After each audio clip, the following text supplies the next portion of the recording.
जय श्री कृष्णा दोस्तों। आज मैं आपको बताऊंगी एक ग्वाले की ऐसी कहानी जिसने सच्चे मन से सच्ची श्रद्धा से भगवान के दर्शन किए।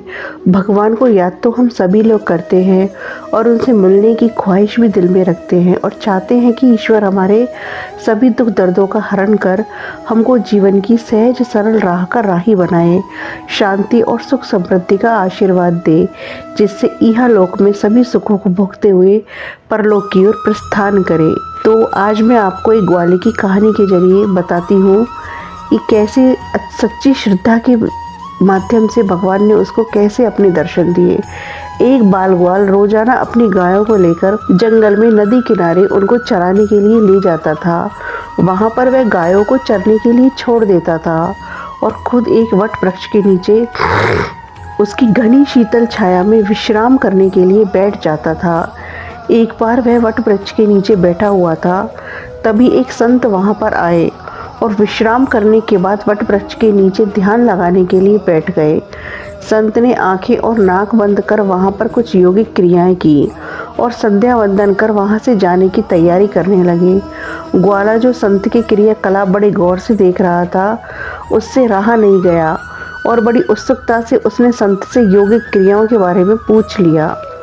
बाल ग्वाल के सवाल पर संत ने जवाब दिया कि वह इस तरह से भगवान से साक्षात्कार करते हैं। ग्वाले के बाल सुलभ मन ने फिर पूछा, क्या हकीकत में ऐसा करने से भगवान आते हैं? संत उसकी बातों का उत्तर हाँ में देकर प्रस्थान कर गए।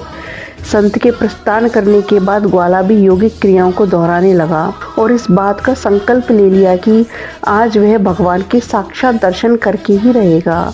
ग्वाले ने अपनी दोनों आंखें बंद कर ली और नाक को जोर से दबा लिया। श्वास का प्रवाह बंद होने से उसके प्राण निकलने की नौबत आ गई। उधर कैलाश पर्वत पर महादेव का आसन डोलने लगा। तब पिनाक मणि शिव ने देखा कि एक बाल ग्वाल उनसे साक्षात करने के लिए कठोर तप कर रहा है। उसके हठ को देखकर शिव प्रकट हुए और बोले कि बस मैं तुम्हारी तपस्या से प्रसन्न हूँ और तुमको दर्शन देने आया हूँ। ग्वाले ने बंद आंखों से इशारा कर पूछा, आप कौन हैं? भोलेनाथ ने कहा कि मैं वही भगवान हूँ जिसके लिए तुम इतना कठोर तप कर रहे हो। ग्वाले ने आंखें खोली और सबसे पहले एक रस्सी लेकर आया। चूँकि उसने कभी भगवान को देखा नहीं था, इसलिए उसके सामने पहचान का संकट खड़ा हो गया। उसने भगवान को पेड़ के साथ रस्सी से बांध दिया और साधु को बुलाने के लिए दौड़कर गया। साधु नज़दीकी एक कुटिया में विश्राम कर रहे थे। ग्वाले ने उनको सारी बातें बताई। संत तुरंत उसकी बातों पर यकीन करते हुए पेड़ के पास आए, लेकिन संत को कहीं पर भी भगवान नजर नहीं आए। संत ने बाल ग्वाल से कहा कि मुझे तो कहीं नजर नहीं आ रहे हैं। तब ग्वाले ने भगवान से पूछा कि प्रभु, आप यदि सही में भगवान हो तो साधु महाराज को दिख क्यों नहीं रहे हो? तब भगवान ने कहा कि जो भक्त छल कपट रहित सच्चे मन से मुझे याद करता है, मैं उसको दर्शन देने के लिए दौड़ा चला आता हूँ। तुमने निश्चल मन से मेरी आराधना की, अपने प्राण दांव पर लगाए और मेरे दर्शन का दृढ़ संकल्प लिया, इसलिए मुझे कैलाश से मृत्यु लोक में तुम्हें दर्शन देने के लिए आना ही पड़ा। जबकि साधु के आचरण में इन सभी बातों का अभी अभाव है। वह रोजाना के क्रियाकलाप करते हैं, लेकिन उनके मन में अभी भटकाव है। इसलिए मैं तुमको तो दिखाई दे रहा हूँ, लेकिन संत को नहीं। इतना सुनते ही संत फूट फूट कर रोने लगे और प्रायश्चित करते हुए विनय अनुनय करने लगे।